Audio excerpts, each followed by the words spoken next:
Hello everyone. जय हिंद। आज है 19 जनवरी और हम लोग पढ़ेंगे 19 जनवरी से बनने वाले सभी इंपॉर्टेंट करंट अफेयर। तो हम लोग कल के क्लास में देखे थे कि केंद्र सरकार ने भारत तिब्बत सीमा पुलिस यानी आईटीबीपी का नया महानिदेशक किसे नियुक्त किया। तो शत्रुजीत सिंह कपूर को आईटीबीपी का नया महानिदेशक नियुक्त किया गया है। इन आईएसएस के से बीमार एस्ट्रोनॉट को इतिहास में पहली बार आपातकालीन इलाज के लिए पृथ्वी पर वापस लाने का काम ये नासा जो है स्पेस एजेंसी इसने किया है जो यूएसए का है। दिसंबर 2025 के लिए आईसीसी महिला और पुरुष प्लेयर ऑफ द मंथ चुना गया। तो लॉरा वोल्वोट को ये फीमेल फीमेल कैटेगरी में और मिचेल स्टार्क ये जो ऑस्ट्रेलिया के हैं इनको मेल कैटेगरी में चुना गया है। और ये साउथ अफ्रीका के लॉरा वोल्वेट। ठीक है। किसे भारत की अदरक राजधानी घोषित किया गया। मिजोरम को। भारत में 2026 में राष्ट्रीय स्टार्टअप दिवस मनाया गया 16 जनवरी को। वर्ल्ड बैंक ने फाइनेंशियल ईयर के लिए भारत की जो 2026 जो फाइनेंशियल ईयर है उसके लिए भारत की जीडीपी ग्रोथ रेट जो है ये अनुमानित कितनी की 7.2%। किस देश ने मिस्र, लेबनान और जॉर्डन में मुस्लिम ब्रदरहुड संगठनों को आतंकवादी समूह घोषित किया है। तो ये संयुक्त राज्य अमेरिका ने किया है। रक्षा बल वायुवृत्त दिवस प्रतिवर्ष 14 जनवरी को केएम करियप्पा की विरासत और सेवा को सम्मानित करने के लिए मनाया जाता है। किस राज्य ने नीति आयोग द्वारा जारी निर्यात तैयारी इंडेक्स 2024 में बड़े राज्यों की श्रेणी में पहला स्थान पे है। तो महाराष्ट्र जो है ये बड़े राज्यों की श्रेणी में प्रथम स्थान हासिल किया है। तो ये सभी प्रश्न हम लोग कल के क्लास में डिस्कस किए थे। हम लोग चलते हैं आज का सवाल नंबर 1 पर। केंद्र सरकार ने राष्ट्रीय जांच एजेंसी का नया महानिदेशक किसे नियुक्त किया है। ठीक है। तो राकेश अग्रवाल को नेशनल इन्वेस्टिगेशन एजेंसी के नए महानिदेशक बनाए गए हैं। ठीक है। यह है राकेश अग्रवाल। वह 31 जुलाई 2028 तक या अगले आदेश तक अपने पद पर बने रहेंगे। वह 1994 बैच के हिमाचल प्रदेश कैडर के आईपीएस अधिकारी हैं। ठीक है। एनआईए की स्थापना जो फॉर्मेशन ईयर 2009 में राष्ट्रीय जांच एजेंसी अधिनियम 2008 के तहत किया गया था और इसका मुख्यालय नई दिल्ली में हो जाएगा। यदि हम बात करें पी शिवमणि की, ठीक है, तो ये इंडियन कोस्ट गार्ड के ये महानिदेशक हो जाएंगे पी शिवमणि। ठीक है। बात करें हरपाल सिंह तो ये बॉर्डर रोड ऑर्गेनाइजेशन जो है उसके महानिदेशक हो जाएंगे। और संजय सिंघल ये जो है एसएसबी के महानिदेशक हो जाएंगे। ठीक है। अगर यहाँ से हम कुछ अर्धसैनिक बलों के बारे में बात कर ले उनके महानिदेशक के बारे में तो सीआईएसएफ के नए महानिदेशक प्रवीर रंजन हो जाएंगे। आईटीबीपी के महानिदेशक शत्रुजीत सिंह कपूर जिसके बारे में अभी हम लोग पीछे पढ़े। एसएसबी के 26वें क्रम के महानिदेशक संजय सिंघल। बीएसएफ के प्रवीण कुमार। सीआरपीएफ के Gyanendra Pratap Singh. Indian coast guard P Shivamani. NDRF के पीयूष आनंद। आरपीएफ के महानिदेशक सोनाली मिश्रा। असम राइफल के महानिदेशक विकास लखेरा और एनसीसी के महानिदेशक वीरेंद्र वत्स हो जाएंगे। ठीक है। चलते हैं नेक्स्ट क्वेश्चन पे कि भारत और किस देश के बीच पैक्स सिलिका साझेदारी हुई है। तो रिसेंटली भारत और अमेरिका के बीच में पैक्स सिलिका साझेदारी हुआ है। ठीक है। अब ये है क्या। पहला बात तो ये याद रखें कि रिसेंटली में भारत में जो अमेरिकी राजदूत जो ने ये नियुक्त किए गए हैं सर्जियो गौर, क्या नाम है इनका, सर्जियो गौर। ठीक है। इनकी नियुक्ति किया गया और इन्हीं के द्वारा यह घोषणा किया गया है पैक्स सिलिका का। किनके द्वारा, सर्जियो गौर के द्वारा। तो पैक्स सिलिका है क्या ये हम समझ लेते हैं। तो पैक्स सिलिका एक नई अमेरिकी नेतृत्व वाली वैश्विक पहल है जिसका मुख्य उद्देश्य semiconductor supply chain, artificial intelligence तकनीक तकनीकी और साइबर सुरक्षा को सुनिश्चित करता है।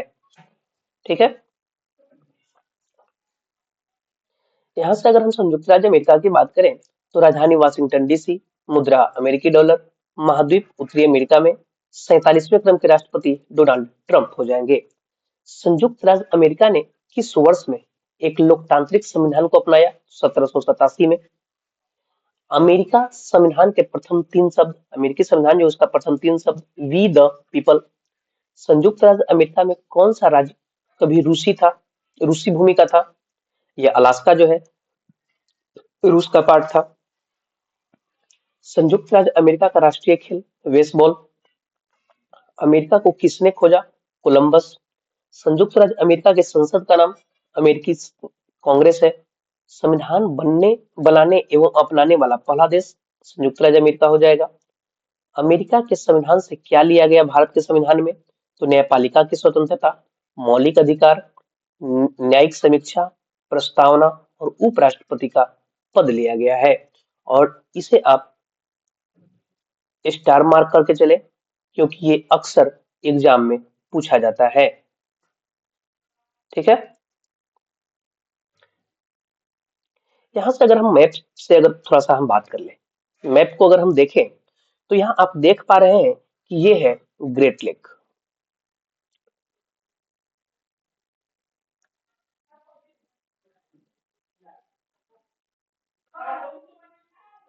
ये आप ग्रेट लेक देख पा रहे हैं। ठीक है। 5 ग्रेट लेक्स आप पढ़ते हैं, जिसे याद रखने का ट्रिक है होम्स। क्या है? होम्स। ग्रेट लेक को याद रखने का ट्रिक है। एच से हो गया आपका ह्यूरॉन, ओ से हो गया ओंटोरियो, एम से मिशिगन, ई से ईरी और एस से हो गया आपका सुपीरियर। ठीक है।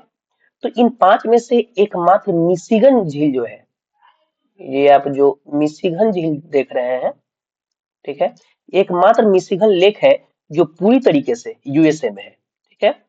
बाकी जो 4 है, बाकी ये जो 4 है, ये सब के सब आपका अमेरिका और कनाडा का बॉर्डर बनाते हैं। ठीक है। सीमा बनाती है। हालांकि यूएसए और कनाडा के बीच जो ये सीमा बनता है, विभाजित करने वाला, यहाँ पर एक रिवर है जिसका नाम क्या है? आप रिलेट कर सकते हैं, सेंट लॉरेंस रिवर। क्या? सेंट लॉरेंस रिवर आप ये रिलेट कर सकते हैं यहाँ पे। ठीक है। जबकि इसके नीचे आप मैक्सिको देख रहे हैं, ये देख रहे हैं आप मैक्सिको। और यूएसए और मैक्सिको और यूएसए जो है, इसके बीच में एक रिवर दोनों को सेपरेट करता है, उसका नाम है रियो ग्रांडे रिवर। ठीक है। रियो ग्रांडे रिवर ये दोनों को सेपरेट करता है। ठीक। अगर हम यहाँ से अदर ऑप्शन की बात करें, ठीक है, तो हाल ही में रसिया के जो प्रेसिडेंट व्लादिमीर पुतिन जो थे, ये 4 और 5 दिसंबर को भारत के दौरे पर आए थे। ठीक है। तो भारत और रसिया के बीच में एक संधि हुआ है, एग्रीमेंट हुआ है, रिलॉस एग्रीमेंट। ठीक है। क्या हुआ है? रिलॉस एग्रीमेंट भारत और रसिया के बीच में हुआ है। अगर हम बात करें इजराइल की, ठीक है, तो हेरोन हेरोन टीपी ड्रोन जो है, ये खरीदने के लिए भारत का इजराइल के साथ समझौता हुआ है। ठीक है। जबकि फ्रांस के साथ भारत का जो समझौता है, ये राफेल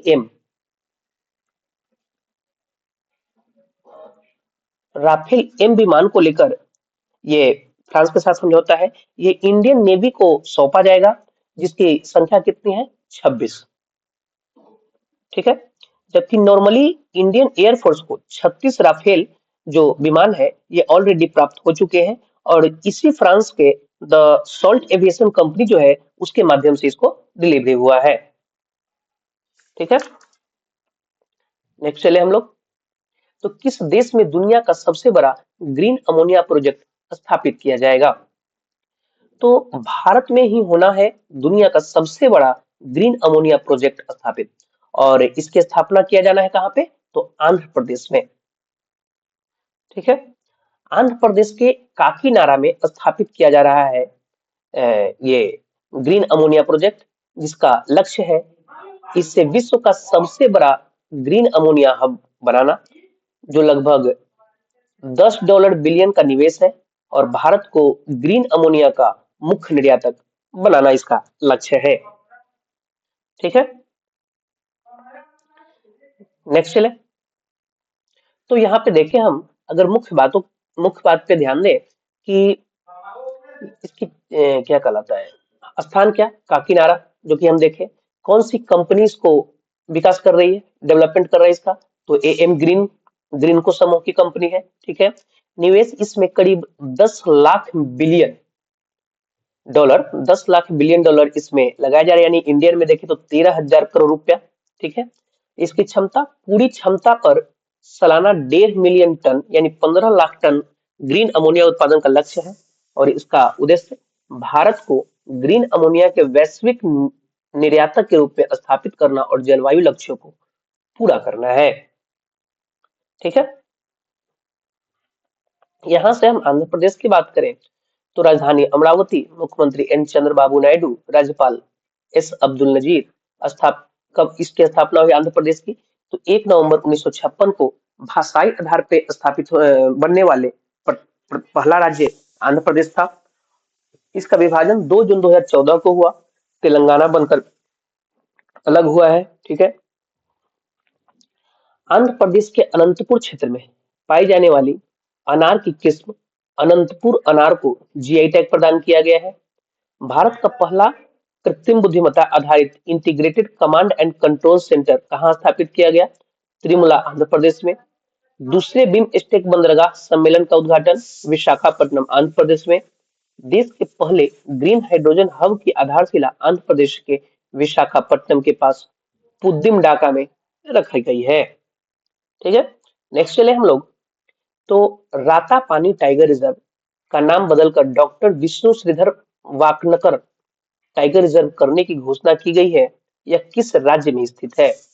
ठीक है, तो रातापानी टाइगर रिजर्व किस राज्य में स्थित है, तो ये है आपका मध्य प्रदेश में। ठीक है, ये मध्य प्रदेश का 8वें क्रम का ये टाइगर रिजर्व है, रातापानी टाइगर रिजर्व, जिसका नाम बदलकर doctor Vishnudhar Wakankar tiger reserve कर दिया गया है। ठीक है, डॉक्टर विष्णु श्रीधर वाकनकर ने 1957 में यूनेस्को का जो विश्व धरोहर स्थल है भीमबेटका गुफा, इसकी खोज किए थे। ठीक है, जो रातापानी अभ्यारण्य के अंदर ही स्थित है। यहाँ से अगर हम कुछ बदले हुए नाम की अगर बात करें, तो भारत और इंग्लैंड के बीच जो होने वाले टेस्ट सीरीज जो था, उसका नाम अब बदल के एंडरसन तेंदुलकर ट्रॉफी कर दिया गया है। खुलदाबाद का नाम रत्नापुर, बेंगलोर सिटी यूनिवर्सिटी का नाम डॉक्टर मनमोहन सिंह कर दिया गया। सीआईएसएफ प्रशिक्षण केंद्र का नाम राजादित्य चोलन। राजस्थान की फॉय सागर झील का नाम वरुण सागर। सुल्तानगंज रेलवे स्टेशन का नाम अजबैगीनाथ धाम कर दिया गया है। अयोध्या रेलवे स्टेशन का नाम अयोध्या धाम जंक्शन। S-400 का नाम बदल के सुदर्शन कर दिया गया है। S-400 कहां से लिया गया था? रसिया से। पोर्ट ब्लेयर का नाम श्री विजयपुरम। केरल का केरलम। पुरानी संसद भवन का नाम संविधान सदन किया गया। सौराष्ट्र क्रिकेट स्टेडियम का नाम निरंजन शाह स्टेडियम। अल मिनहाद का नाम हिंद शहर। अहमदनगर का नाम अहिल्याबाई। मोपला इंटरनेशनल एयरपोर्ट मनोहर पारिकर एयरपोर्ट गोवा में है, इनके नाम पे किया गया। सराय काले खां चौक बिरसा मुंडा। रामनगर जिला कर्नाटक में, उसको बेंगलुरु दक्षिण किया गया। और काकसर ब्रिज लद्दाख में है, उसका नाम कैप्टन अमित भारद्वाज सेतु किया गया है। पंचमढ़ी वन्यजीव अभ्यारण्य का नाम भभूत सिंह वन्यजीव अभ्यारण्य कर दिया गया। कारनैक ब्रिज को सिंदूर ब्रिज। इस्लामपुर का नाम बदलकर ईश्वरपुर किया गया। खैरथल तिजारा का नाम बदल के भर्तृहरि नगर और जलालाबाद का नाम बदलकर परशुरामपुरी कर दिया गया है। हाल ही में साया जिंदानी को किस देश का प्रधानमंत्री नियुक्त किया गया है? तो ये अभी हाल ही में यमन का प्रधानमंत्री के रूप में नियुक्त कर दिए गए हैं, जो कि पहले यमन के विदेश मंत्री थे। ये पहले यमन के विदेश मंत्री थे। कौन? मोहसिन जिंदानी।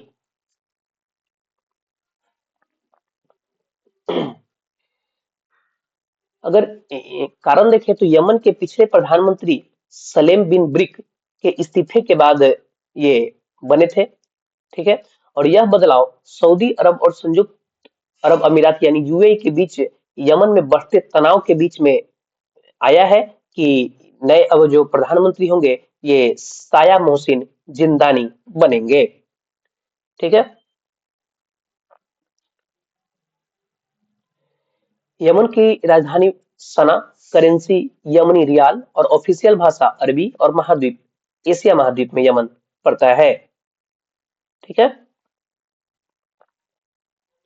अगर यहाँ से न्यूली अपॉइंटमेंट प्रधानमंत्री की अगर हम बात करें तो साने तकाइची जापान के, थाईलैंड अनुतिन चार्नविराकुल लिथुआनिया के प्रधानमंत्री हो जाएंगे, इंगा रुगिनियन यूक्रेन के, यूलिया स्वीरिडेंको यूनाइटेड किंगडम के प्रधानमंत्री, कीर स्टारमर बांग्लादेश के, मोहम्मद यूनुस भूटान के, सेरिंग तोबगे पाकिस्तान के, शहबाज शरीफ रूस के, मिखाइल मिशुस्टिन इटली के हो गया, जॉर्जिया मेलोनी इजराइल के, बेंजामिन नेतन्याहू श्रीलंका के, हरिनी अमरसुरिया मॉरिशस के, नवीन रामगुलाम ट्यूनीशिया के, सारा जाफरानी एस्टोनिया के, क्रिस्टन मिशेल भारत के, नरेंद्र मोदी बेल्जियम के, बाट डी वेवर कनाडा के, मार्क कर्नी ऑस्ट्रेलिया के, एंथनी अल्बनीज और नॉर्वे के जोनास घर स्टोर हो जाएंगे।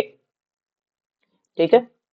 भारत ने ईरान से अपने नागरिकों को लाने के लिए जनवरी 2026 में कौन सा ऑपरेशन लॉन्च किया है?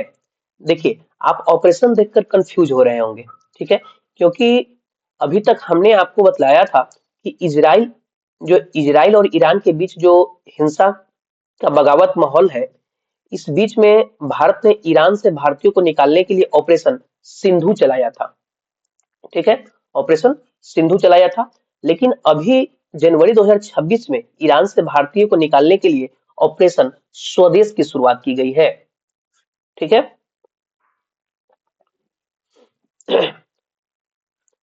ईरान में जारी जो सरकार विरोधी हिंसक प्रदर्शन है, इसके बीच केंद्र सरकार ने जनवरी 2026 में ऑपरेशन स्वदेश चलाया। ईरान में लगभग 10,000 भारतीय रहते हैं। उन्हें इसके जरिए ईरान से भारत लाया गया। विदेश मंत्रालय के अनुसार ईरान में लगभग 10,000 भारतीय नागरिक मौजूद हैं। ठीक है। और इसमें 2500 से 3,000 स्टूडेंट हैं जो मेडिकल की पढ़ाई के लिए वहां पे गए हुए थे। ठीक है। तो इसी को वहां से स्टूडेंट और नागरिक जो भी है, ये सभी को वहां से निकालने के लिए भारत सरकार के द्वारा ऑपरेशन स्वदेश चलाया गया है। ठीक है। हालिया देखिए हमने कुछ ऑपरेशन आपको बताया है। ठीक है।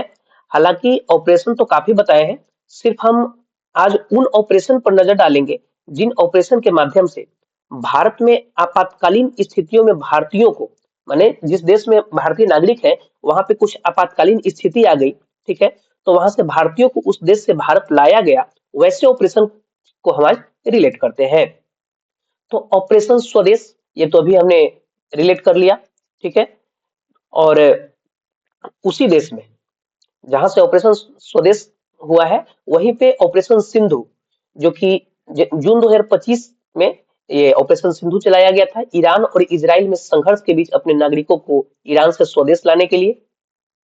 ऑपरेशन इंद्रावती हैती देश में क्रिमिनल गैंग की हिंसा के दौरान वहां से भारतीयों को लाने के लिए चलाया गया था। ऑपरेशन अजय हमास इजराइल युद्ध के दौरान ये वहां से भारतीयों को निकालने के लिए ऑपरेशन अजय चलाया गया था 2023 में।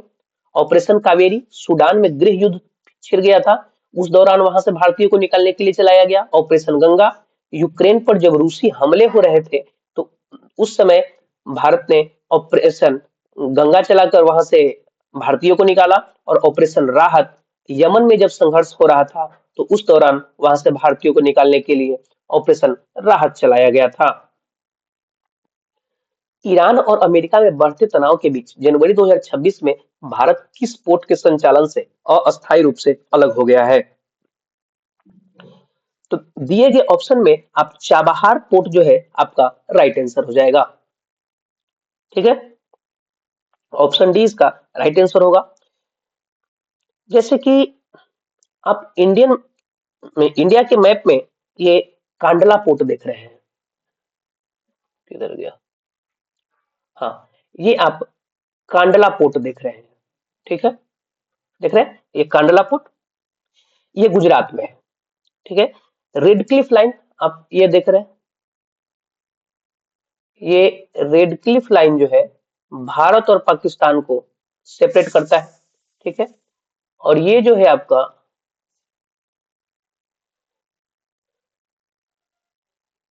डूरंड रेखा, जो कि पाकिस्तान और अफगानिस्तान को सेपरेट करता है।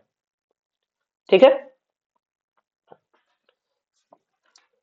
और यहां पर आप ईरान का लोकेशन देख रहे हैं, ये है आपका ईरान का लोकेशन। ठीक है, ईरान में यहां पर जो आप देख रहे हैं ये चाबहार पोर्ट, ये है आपका चाबहार पोर्ट।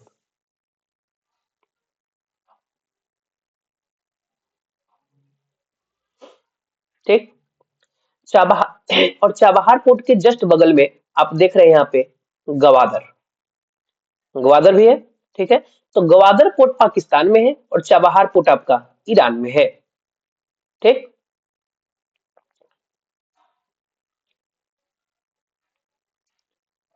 नेक्स्ट चले, ये अफगानिस्तान का यही तक है आपका। ठीक है ना, ये नीचे ईरान का चलाता है। तो यहां से अगर हम बात करें कि भारत ने चाबहार पोर्ट के शहीद बेहिस्टी टर्मिनल का निर्माण किया था और इसका संचालन करता था। एक, अमेरिका ने जनवरी 2026 में ईरान पर कड़े आर्थिक प्रतिबंध लागू कर दिए हैं। ये सब आप ये कह सकते हैं कि विदेशी रणनीति है या फिर भारत को परेशान करने का एक थी है, तरीका है कि अगर हम ईरान पे प्रतिबंध लगाएंगे, ईरान पर सैंक्शन लगाएंगे तो मना ही कर देगा भारत को कि हाँ यहाँ पे आप काम नहीं कीजिए। ठीक है, तो उसी कारण से इन प्रतिबंधों के कारण भारत को चाबहार पोर्ट पर अपना काम बंद करना पड़ा, जो कि शाहिद बेहेस्टी टर्मिनल का जो भारत निर्माण कर रहा था उसको अब वहां पे काम बंद करना पड़ गया है।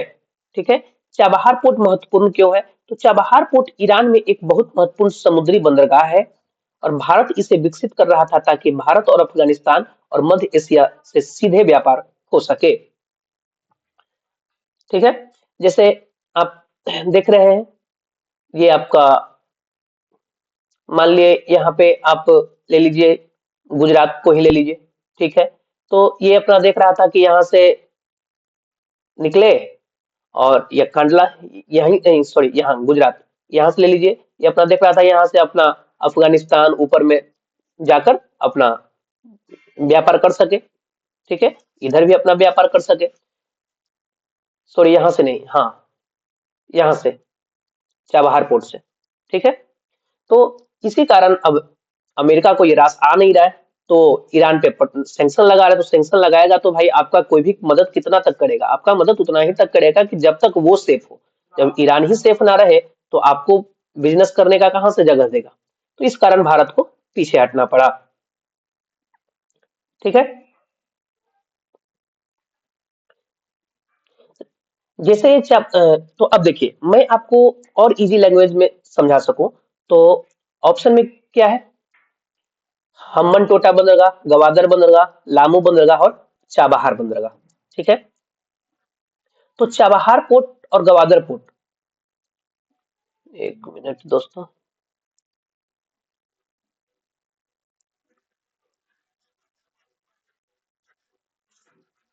हम्म, तो चाबहार पोर्ट और गवादर पोर्ट ये तो आप यहां से रिलेट कर सकते हैं, जैसे कि ये चाबहार पोर्ट हो गया और ये गवादर पोर्ट हो गया।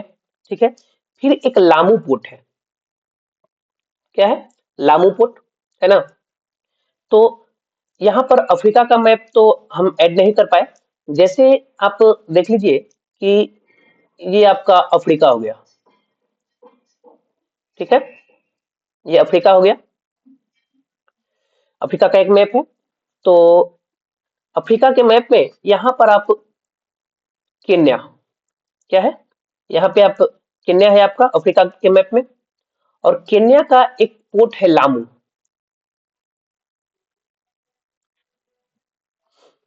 ठीक, ये लामू पोर्ट है जिसका डेवलपमेंट जो कर रहा है, कौन कर रहा है? चाइना।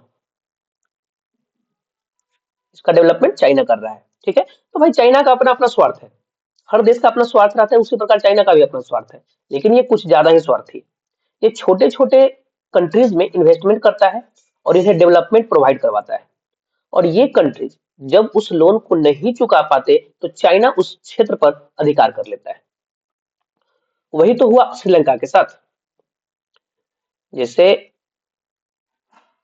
ये जो है श्रीलंका, ठीक है, और हम लोग देखिए हम्बनटोटा बंदरगाह है ना, तो ये है हम्बनटोटा बंदरगाह। ठीक, तो इसका भी हम डिस्कशन कर ही लेते हैं। तो हम्बनटोटा पोर्ट जो है, ये हम्बनटोटा पोर्ट जिसका डेवलपमेंट का कार्य कौन कर रहा है? चाइना कर रहा है। यहाँ पे, यहाँ पे आप हम्बनटोटा देखिए। ठीक, तो इसका डेवलपमेंट का कार्य कौन कर रहा है? चाइना।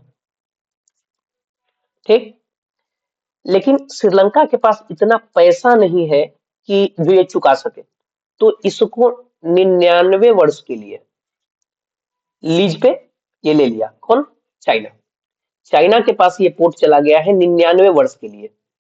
इससे अंदाजा लगा लीजिए कि श्रीलंका को वो कहां लेकर चला गया है। ठीक है, नेक्स्ट चले हम लोग। नोबेल शांति पुरस्कार 2025 की किस विजेता ने अपना अवार्ड अमेरिकी राष्ट्रपति ट्रंप को सौंप दिया?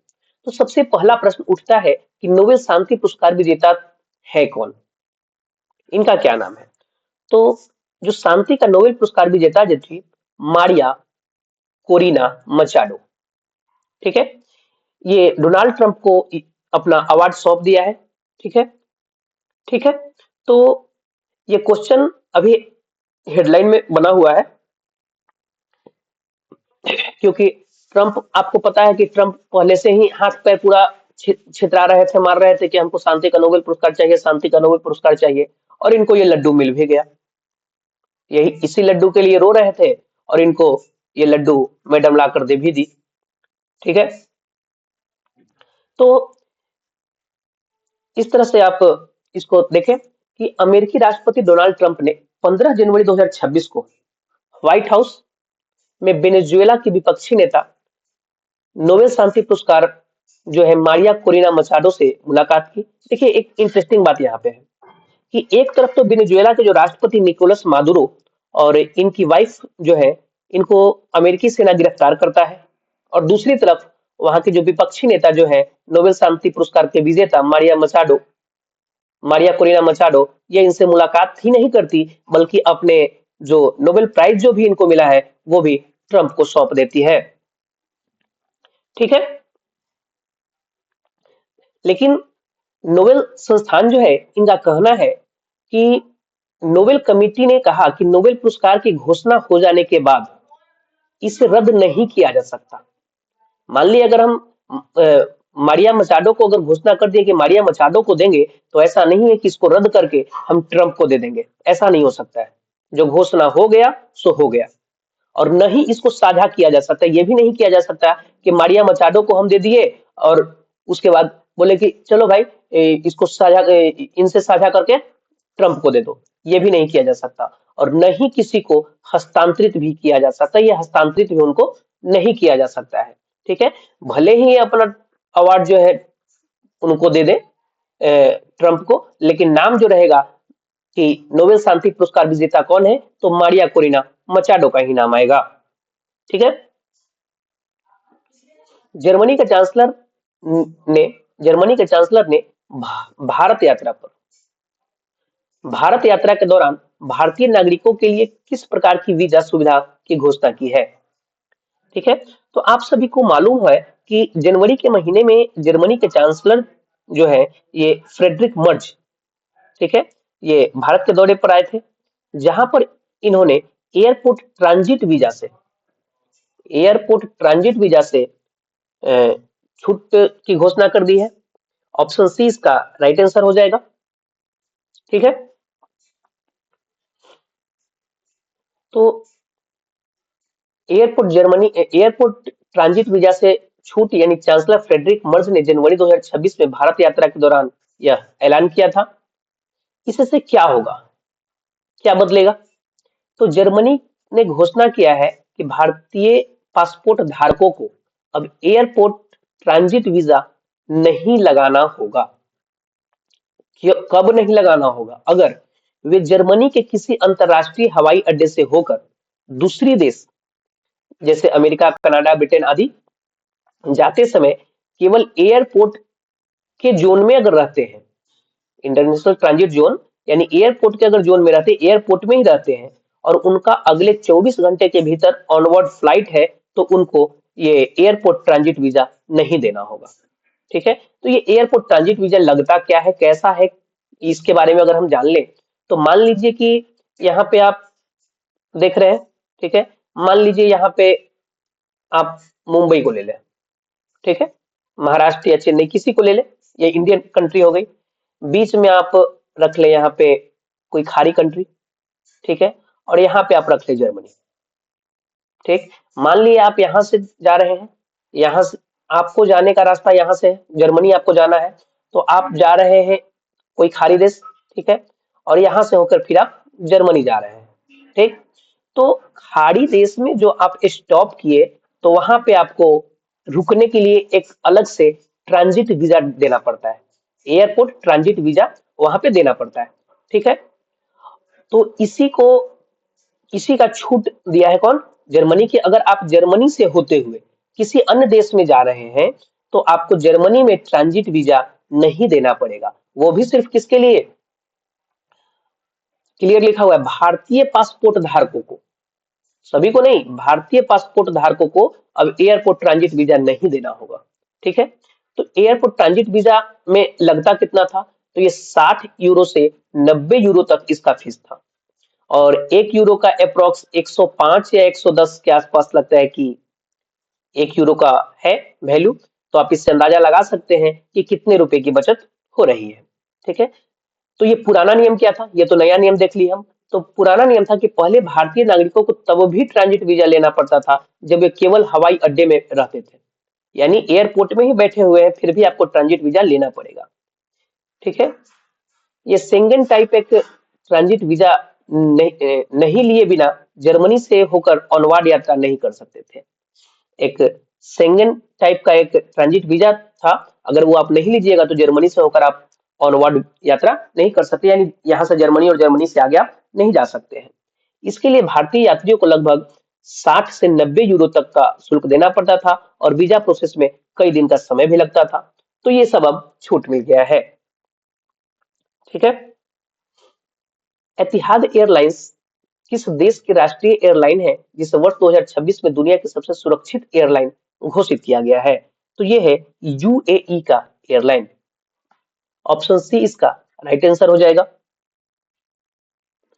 अबू धाबी स्थित एतिहाद एयरवेज को एयरलाइन रेटिंग डॉट कॉम द्वारा 2026 के लिए दुनिया के सबसे सुरक्षित पूर्ण सेवा एयरलाइन घोषित किया गया है। यह पहली बार है जब किसी खाड़ी देश की एयरलाइन ने इस वार्षिक सुरक्षा रैंकिंग में शीर्ष स्थान हासिल किया है। ठीक है, किसे पुणे ग्रैंड टूर 2026 के लिए गुडविल एम्बेसडर नियुक्त किया गया है? तो एम एस धोनी को। किसको? एम एस धोनी को नियुक्त किया गया है। हालांकि ये एसबीआई के भी ब्रांड एम्बेसडर है। ठीक है, यहां से अगर हम कुछ ब्रांड एम्बेसडर को अगर रिलेट करें तो पीएनबी ने हरमनप्रीत कौर को अपनी पहली महिला ब्रांड एम्बेसडर नियुक्त की है। हरियाणा राज्य महिला आयोग का ब्रांड एम्बेसडर शेफाली वर्मा।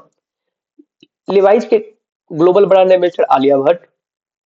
उड़ीसा राज्य के हथकरघा उद्योग का brand ambassador Madhuri Dixit. Online food delivery जो प्लेटफॉर्म है जोमेटो, जोमेटो का ब्रांड एम्बेसडर शाहरुख खान। ऑस्ट्रेलियाई पर्यटन अभियान का ब्रांड एम्बेसडर सारा तेंदुलकर।